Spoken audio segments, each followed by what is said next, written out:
오늘은 이스라엘이 망한 후의 역사 세 번째 시간으로서 포로에서 돌아온 유다 백성들의 이야기를 통해서 은혜를 나누겠습니다.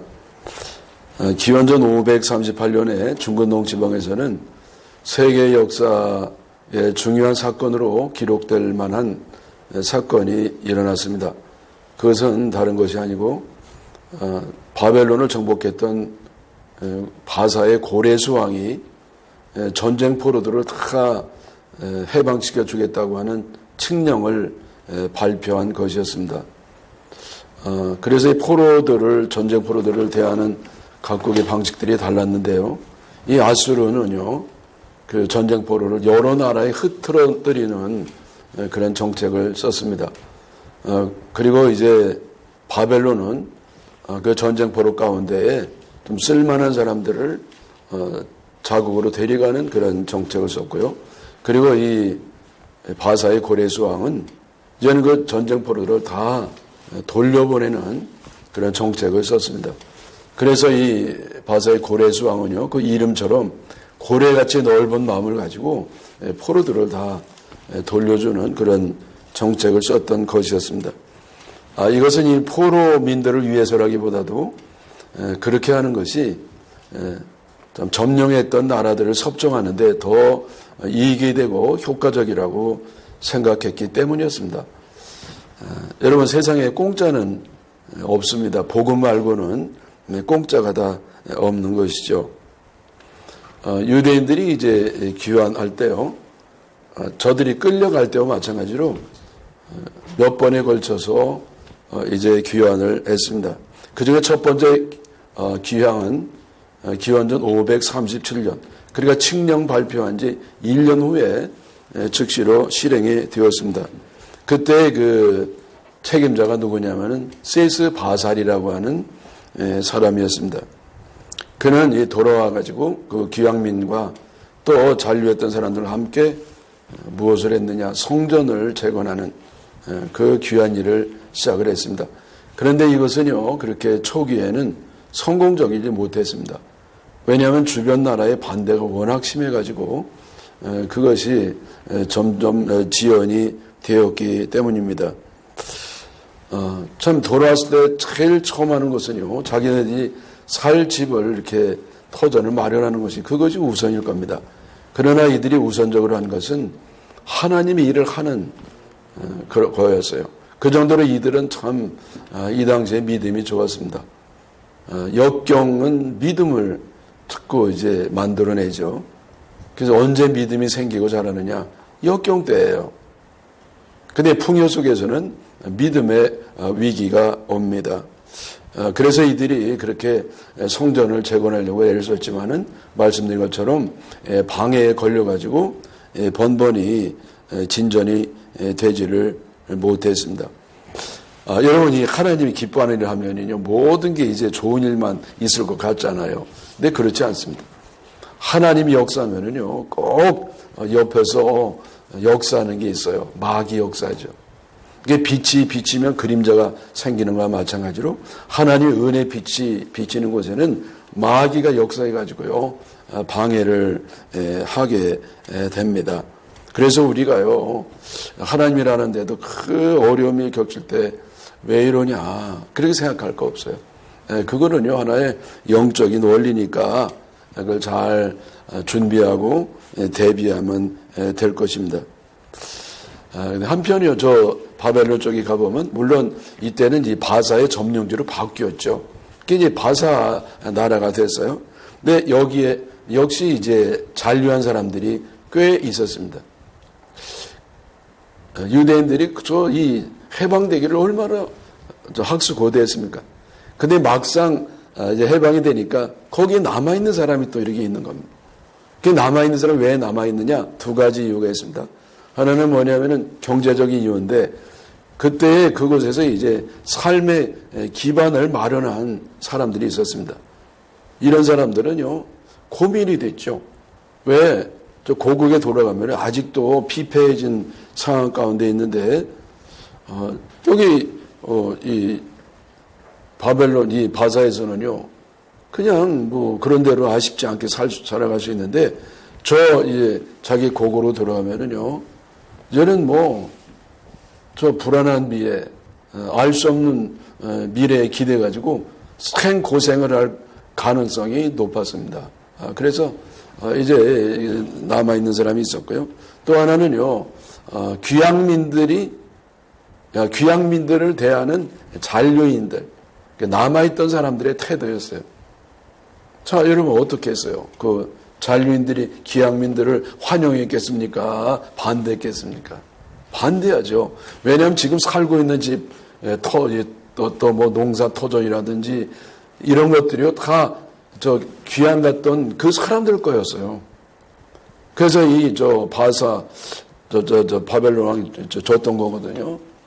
그러니까 자연히 이들이 돌아오면 어떡하겠어요? 돈을 달라고 할 거 아닙니까? 내주겠어요. 어떻게 얻은 건데. 그러니까 자동적으로 이제 반대가 일어나고, 이렇게 다툼이 일어나고, 갈등이 일어나고, 법정 다툼이 일어나고, 그래서 아주 속이 시끄러운 이런 걸 당할 바에는 차라리 여기 남는 게 낫겠다. 그런 사람들이 이제 잔류하게 되었던 것이었습니다. 그러나 그 이후에 남아있던 백성들에게도 우리가 돌아가야 되지 않겠나, 그렇게 생각하게 된 사건이 일어나게 됩니다. 그것은 뭐냐면요, 왕권을 둘러싼 바사의 내분이었어요. 포로민들을 돌려준 왕이 고레스 왕이잖아요. 여러분 아마 고레스 이제 다 알 겁니다. 근데 고레스 왕이 캄비세스라고 하는 왕인데 후계자가 없이 죽었습니다. 그 7년 동안 통치를 못했어요. 그래서 아마 장가도 못 가고 병으로 죽은 것 같은데, 그래서 그 이후에 2년 동안 이 바사, 그리고 요즘 말하는 페르시아에는요, 아주 그냥 심한 내분이 3번이나 일어났어요. 그래서 이 바사의 사회는요, 아주 분위기가 좋지 않았습니다. 혼란스러웠죠. 불안했죠. 언제 끌려가 죽을지 모르죠. 그러는 가운데서 저는 이걸 누가 평정했냐면은 다리오 왕이에요. 다리오 왕. 이 다리오 왕 1세예요. 근데 다리오 왕이 완전히 이제 장악해버렸어요. 이 강력한 왕입니다. 그래서 이제 다시는 이런 일 겪지 않기 위해서 이 다리오 왕이 아주 강력하게 다스렸어요. 엄격하게 통제했습니다. 이거는 포로들도 마찬가지였어요.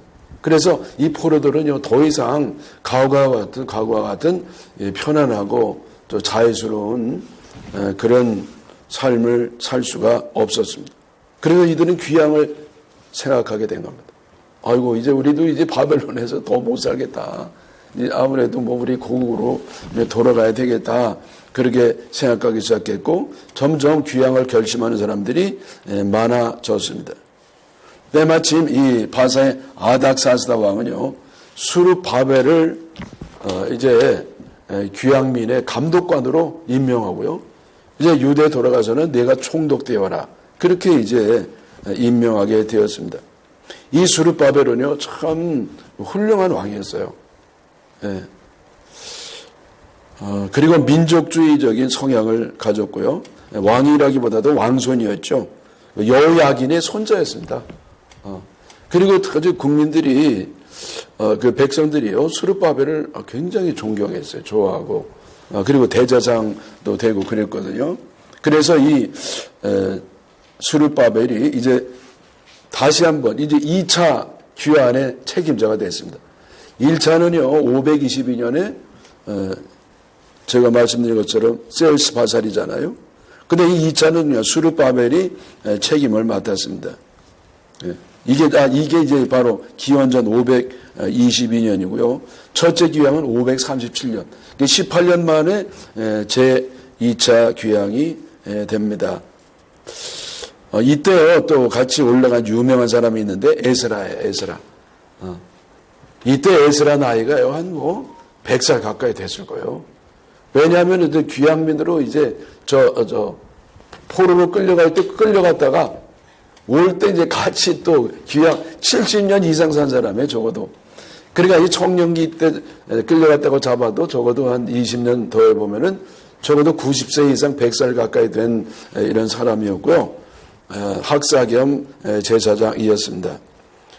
뭐 나중에 우리가 다시 한번 에스라에 대해서 살펴볼 기회가 있겠습니다만은 이 양반이 아닥사스다 왕의 의붓 아버지였다고 그래요. 참 대단하죠. 그런데다가 나라의 원로 역할을 하는 사람이 됐습니다. 이거는요, 참, 바벨론이라든지 또 바사가 아주 그래도 이 에스라에 대해서 존경하는, 비록 자기네들이 섭정하는 식민 출신이었지만은 그렇게 존경을 하게 됐습니다. 에스라 2장에 보면 귀양단 숫자가 나오는데 42,360명이었습니다. 별거 아니잖아요. 요즘 기준에 그래요. 이 당시는 뭐 많은 인구였죠. 그 외에도 노비가 7,337명이었고 노래하는 자는 200명이었다고 기록이 되어 있습니다. 여러분, 그 포로가 돼가지고 노비, 종을 쓰고 있어요. 이게 이 귀양민들의 6분의 1 정도 됩니다. 그래서 여러분, 이 포로로 끌려간 사람들이 이렇게 종을 두고 살 정도로 그렇게 이제 윤택하게 살았고요. 더군다나 노래하는 사람이 200명이라 전문적으로 노래하는 사람. 그래서 장례가 난다든지 무슨 뭐 돌이라든지 뭐 회갑이라든지 이럴 때 이 노래시키는 사람들이에요. 그래요. 여러분, 이거 참 유대인들이 대단하죠. 이들은요, 잡초와 같은 사람들이에요. 이게 어디를 갖다 내놔도 그냥 잡초처럼 살아남고요, 번창하고, 이런 사람들이 유대인이었다, 이렇게 봅니다. 그 배경에는 영적인 능력이 있었던 것이죠. 하나님을 섬기면서 이들은 다른 민족과 다르게 어떤 상황에서도 성공적인 삶을 사는 그런 사람들이 되었습니다. 자, 그래서 이 2차로 돌아온 사람도 맨 처음에 하려고 했던 것은 성전 건축이었어요. 자, 여러분, 1차 때 돌아온 사람도 성전 건축의 소원이고, 이 두 번째 돌아온 사람들도 성전 건축의 소원이니까 둘이 합쳐가지고요, 더 강력하게 성전 건축을 밀어붙이는 겁니다.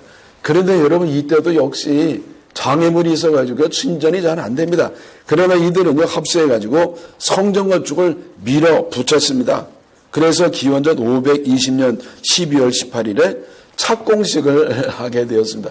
그 이전부터 성전 건축은 막 애를 쓰고 주초를 놓고 이렇게 했습니다만 착공식은 이렇게 늦게 하게 되었던 것이었죠.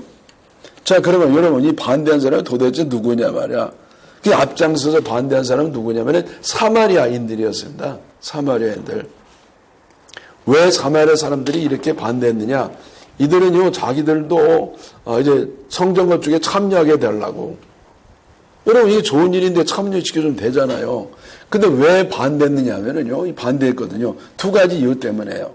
하나는 혼합 인종이라는 겁니다. 사마리아는요, 그 아시리아가 점령했잖아요. 점령할 때 아까 말씀드렸죠. 그 전쟁 포로들을 여러 나라로 이제 막 그냥 흩어나가지고 완전히 그냥 혼혈이 돼가지고요. 국가에 대한 정체성이 없어가지고 반란을 못하도록. 그리고 사마리아에는 적어도 8개국 이상 사람이 와가지고 막 그렇게 살았다는 거예요. 맨 처음에는 달갑지 않았겠죠. 그러나 점차적으로 살아가면서 이렇게 섞여가지고 혼합 인종이 되었습니다. 순수 혈통을 굉장히 중요하는 게 유대인이잖아요. 그러니까 아니죠. 그건 성경에도 너희들 그래 순수 혈통을 잘 지켜라 말씀이 있었습니다. 또 두 번째 이유는 뭐냐면은 혼합 신앙이라는 겁니다. 이거는 사마리아 사람들이 혼합 종족이 된 거와 연관이 있습니다. 여러 나라에서 와가지고 같이 결혼할 때 이들이 가져오는 게 뭐예요? 자기네들이 섬기던 신, 즉 우상을 가져와가지고 결국 그저 옛날에 믿었던 신, 그리고 여호와 하나님의 신을 짬뽕으로 해가지고 비빔밥 신앙을 가지고 있었으니까 우상 숭배를 가장 큰 죄악으로 여기는 유대인들로서는요, 그 사마리아 사람들을 인정할 수가 없었던 겁니다. 그래서 이 남쪽 사람들은요, 주로 보수적인 인상 갖고 있었는데, 그 사마리아 사람들은요, 버림받은 사람이라고 생각했어요. 하나님이 아주 버렸다고 생각해요. 그 길 가다가 사마리아 사람이 넘어져 있으면요, 그냥 이렇게 세우지 않고 지나갔다는 거예요. 참 여러분 이 종교의 피해도 대단히 큽니다. 네, 여러분 이 사마리아 사람은 누구죠? 원래 솔로몬 이전에는 한 민족이었어요. 한 민족인데 솔로몬이 이렇게 이제 우상 숭배를 하고 르호비암이 아주 강압 정치를 하면서 나라가 갈라질 뿐이죠. 그래서 이 북쪽에 있던 형제 나라예요. 형님이에요. 근데 형님 나라에서 바로 동생을 이렇게 괴롭히는 거예요.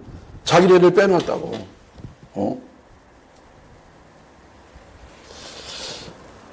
참 여러분 이 형님 같은 존재가 한 번 이제 어긋나니까 원수만도 못합니다. 선을 행하는 데는 인색하고 악을 행하는 데는 참 지독한 이것이 거듭나지 못한 인간의 모습입니다. 아무리 좋은 일이라 할지라도 이 반대하는 사람이 꼭 있어요. 근데 그 앞장선 사람은 누구냐? 가까이 있는 사람. 형님이 반대하는 거예요. 그동안에 그렇게 사랑을 쏟아부었던 사람. 너만은 배신하지 않겠다고 하는 그 사람. 친구나 친척. 그래서 더욱더 가슴이 아픈 겁니다.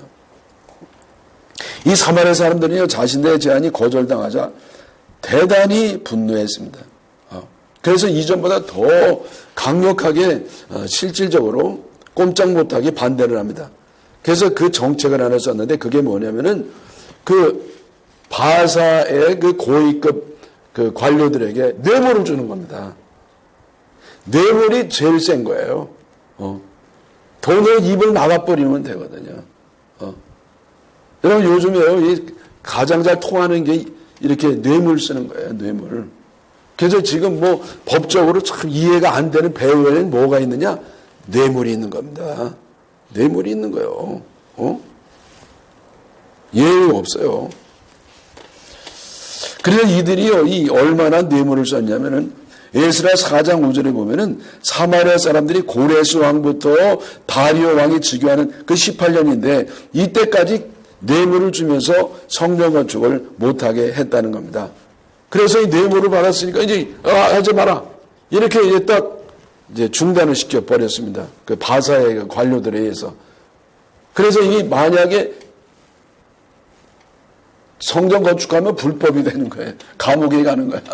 죽임 당하는 거예요. 그러니까 이제 뭐 어떻게 성전을 건축해요? 근데 여러분이 하나님의 뜻은 어떻게 해서든지 방해가 있어도 이루어지잖아요.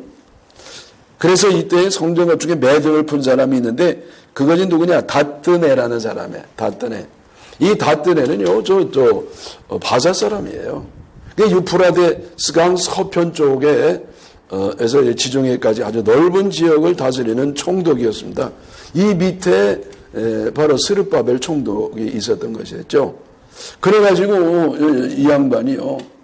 자, 이거 너무 심각해진 거야, 이제. 성전 건축 문제가. 유대인들이 이것 때문에 막 옥신각산하고 막 죽이니 살리니. 그래서 이 양반이 불안해진 겁니다. 나도 이제 유력한 후보인데, 대권 후보인데 말이야. 자기가 이것 때문에 내란이 이거나 분란이 일어나면은 그것이 또 약점이 되니까 어떻게든지 좀 평안히 다스려 보려고 고레스 왕에게, 다리오 왕에게 상소를 올립니다. 이 성전 건축 문제를 해결해 달라고. 어떻게 해결해 달라고. 그래서 다리오 왕이요, 뭘 조사하냐면 도서관을 뒤져요. 왜냐하면 도서관이 옛날에 그 조서 내용을 보관하고 있었거든요. 이 두루마기 형태로. 그래가지고 보니까, 거기 고레스 왕이 옛날에 성전 건축을 허락하고 지원도 하라고 하는 조서를 발견한 겁니다. 그래서 다리오 왕이, 성전 건축 하도록 해라. 그래서 성전 건축을 다시 하게 됩니다. 그래서 이 이후로 6년 후인 기원전 515년에 감격적인 성전 봉헌식을 거행하게 되었습니다. 성전 건축 시작한 지 20년 만에 된 것입니다. 자, 그래서 성전 건축은요, 하나님 기뻐하는 뜻이었어요. 그래서 하나님 뜻은요, 반대가 있어도 시간이 지나도 좀 시간이 걸립니다. 그러나 반드시 이루어지는 줄 믿습니다. 자, 여러분, 이제 성전 건축할 때 주도했던 사람들이 있는데 그 대표적인 영적 리더들이 네 사람이었어요. 하나는 학계, 성전 건축 학계, 그래가지고 학계. 그 다음에 두 번째는 스가랴. 다 예언자예요. 또 유명한 수룹바벨. 여러분 수룹바벨은요 참 훌륭한 사람. 난 참 존경스러워요. 이 수룹바벨 이 사람이 총독이었잖아요. 실제적으로 성전을 건축한 사람이에요. 실무를 맡은 사람이죠. 그리고 여호수아. 이 여호수아는 제사장이었어요. 그래서 학계는요 이 포로기 이후에 유대인들이 참 돌아와가지고 굉장히 경제적으로 어렵게 살았는데 그 이유가 뭐냐면은 하나님의 성전을 이렇게 방치해 놓은 폐허 상태를 방치해 놓은 것 때문이라고 강하게 책망을 했습니다. 그래서 학계에서 1장 4절에 보면은요 이 성전이 황폐되었거늘 너희가 이때에 판벽한 집에 거주하는 것이 옳으냐? 판벽한 집은 뭐냐면 대리석으로 마감 처리했다는 거예요. 대리석으로.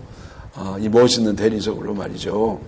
하나님의 집은 이렇게 폐허가 돼가지고 아직도 저렇게 짓담할 꼴이 되었는데 너희들은 뭐 이렇게 대리석에서 그래 잘 먹고 잘 살 줄 아느냐? 학계가 아주 강력하게 얘기했죠. 그래서 결과가 어떻게 됐느냐? 학계에서 1장 6절에 너희가 많이 뿌릴지라도 수확이 적으며 삭슬 받아도 그것을 구멍 떨어진 전대에 넣음이 되느니라. 너희들이 많이 심어야 뭐하냐? 수확이 없는데. 너희가 삭슬 받아 이렇게 잘 집안에 숨겨도 뭐하느냐? 구멍 뚫어진 전대에 넣는가 갖게 되었다. 그래서 너희들이 하나님의 집을 제대로 만들어 놔야 복이 있는지. 아니 하나님이 이렇게 만들어 놓고 너희들 집은 잘 해놓고 살면 잘 살 줄 아느냐. 아주 학계가 아주 대단하게 강력하게 얘기했어요. 오늘날 이렇게 설교하면요 다 도망갈 거예요. 이때는 그래도 좀 순진했잖아요. 그래서 여러분 이 학계나 스가랴서에 보면은 성전 건축은요 또 열왕기상하도 마찬가지예요. 하나님이 기뻐하는 것이고 성전 건축한 사람들에게 복을 주시고 영광을 받으신 겁니다. 그 성전 안에 하나님 영광이 가득해요.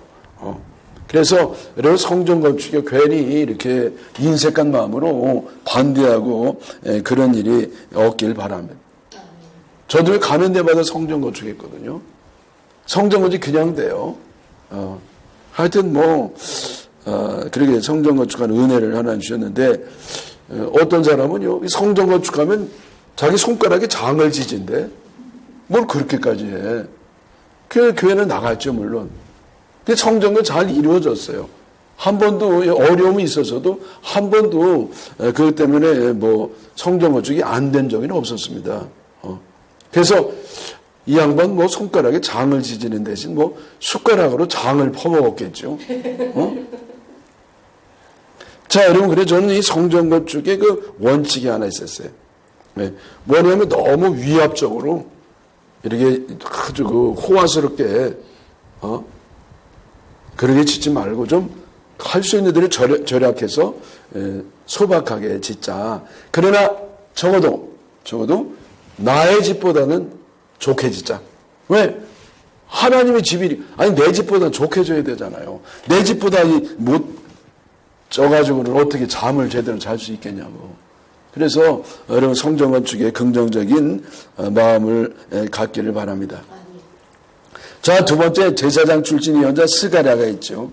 이 스가랴는요 아주 예언을 했어요.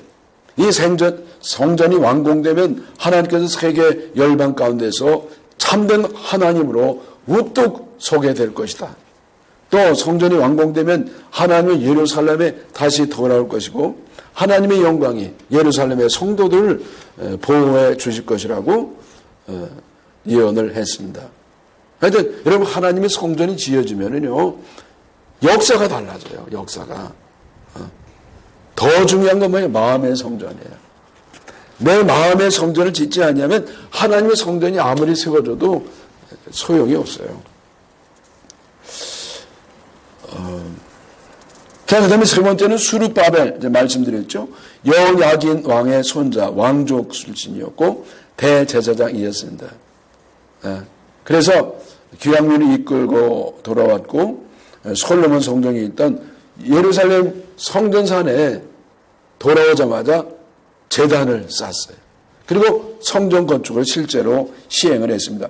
그래서 이 새로 건축된 성전을 수르바벨 성전이라고 그래요. 수르바벨 성전. 그래서 솔로몬의 성전 다음에 수르바벨 성전, 그 다음에 수르바벨 성전 다음에 헤롯 성전, 이런 식으로 성전의 역사가 지속이 되는 겁니다. 자, 여러분, 이 제2 성전은, 수르바벨 성전은 솔로몬 성전의 모델을 그대로 해서 지었습니다. 그래서 뭐 달라진 건 없어요. 근데 달라진 건 몇 가지가 있는데, 네 가지가 있습니다. 하나는 솔로몬 성전의 지성소와 안에 있는 내용이 달라지는데, 솔로몬 성전 안에는 법궤가 있었습니다. 법궤가. 그 법궤 안에는 십계명 두 돌판이 있었습니다. 근데 이것이 이제 없어졌죠. 수르바벨 성전 때는 없어요. 왜? 뭐 없어졌으니까. 이제 바벨론을 가져가가지고 어떤 도둑놈이 도둑질해 가지고 망했겠죠. 여러분, 이 하나님의 성꾼은요, 가지고 도둑질해 가면, 나쁜 용도로 사용하면은요, 하나님 심판이 아주 심각합니다. 그 다음에 이 두 번째는요, 분향단인데, 분향단 위에는요, 12가지의 이렇게 등대가 있었어요. 순금으로 만들었죠. 이것도 바벨론이 가져갔을 거예요. 근데 그 다음엔 뭐, 없어졌으니까 7개로 만듭니다. 좀 검소하게, 경제적으로 옛날만 못하니까, 뭐 간소하게 했습니다. 뭐 잘했죠. 그 다음에 세 번째, 솔로몬 성전은 화려했지만은 수르바벨 성전은 소박했습니다. 뭐 경제적으로 옛날만 못하니까요. 솔로몬 때는 얼마나 잘 살았는데, 그래서 그 전처럼 못했지만은 사람들이 감사했고 하나님의 영광이 가득 찼습니다. 네 번째 특징 뭐냐면은, 자, 왕실 중심의 제의였어요. 솔로몬 성전 때는. 수르바벨 성전 때는 일반 백성에게 오픈된 그런 예배 제의가 있었습니다. 더 많은 사람들이 더 자주 이제 성전에 들어오게 됐습니다. 그랬더니 필연적으로 어떤 일이 벌어지냐면요, 성전을 수리하고 청소하는 게 아주 중요한 일이 됐어요.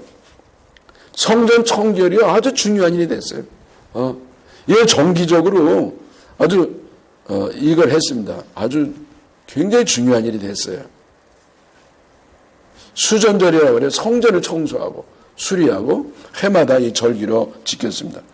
자, 여러분, 그런데 이제 성결은 성전 입당의 조건이었습니다. 이거는 뭐 솔로몬 성전 때부터 쭉 이어져 내려온 것인데, 백성들이 성전에 들어가려면 반드시 먼저 하는 것이 있어요. 그게 물도목에서 이렇게 손발을 꼭 씻죠.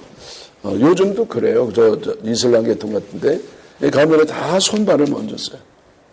그게 먼저 다 더러운 걸 씻어내는 거예요. 그게 마음도 씻어내고 몸도 깨끗이 씻고, 그래서 깨끗한 몸과 마음을 가지고 하나님께 예배드릴 때 하나님은요, 기쁨으로 그 예배를 받으시는 줄 믿습니다. 더러운 상태로 예배드리면 주님 받으셔요? 받으셔요. 내 모습 이대로 주님은 그냥 사랑하시는 겁니다. 그러나 기쁘게 드리기는 어려워요. 그래서 우리가 깨끗한 몸과 마음으로 주님 앞에 예배를 드려야 됩니다. 깨끗하게 우리가 주님께 예배드리는 게 뭡니까? 더러운 몸과 마음을 씻는 거, 회개를 말합니다. 그래서 우리가 성전에 들어가기 전에는요, 먼저 반드시 회개한 다음에 들어가야 돼요. 웨슬레는요, 그런 말을 했어요. 회개는 구원에 이르는 문이다. 그래서 회개하는 것이 구원의 문을 여는 것과 같다. 그러니까 회개하지 않는 믿음은 담 넘어 들어가는 도둑신앙이라고 해서 제대로 될 리가 없죠. 여러분, 오늘날 가장 중요한 게 회개입니다. 우리 성도들이 잃어버린 영적인 능력 가운데, 은혜 가운데 가장 중요한 게 뭐냐? 회개를 잃어버렸어요. 그래서 그냥 서로 고발하고 정죄하고 비판은 잘하는데, 자기의 잘못 때문에 그 가슴을 치고 눈물을 흘리면서 하나님 앞에 통에 자복하는 모습은 대단히 보기가 어려운 시대가 됐습니다. 주여 나를 불쌍히 여기소서, 나는 죄인이로소이다. 여러분, 이러한 신앙을 회복하시기를 축원합니다.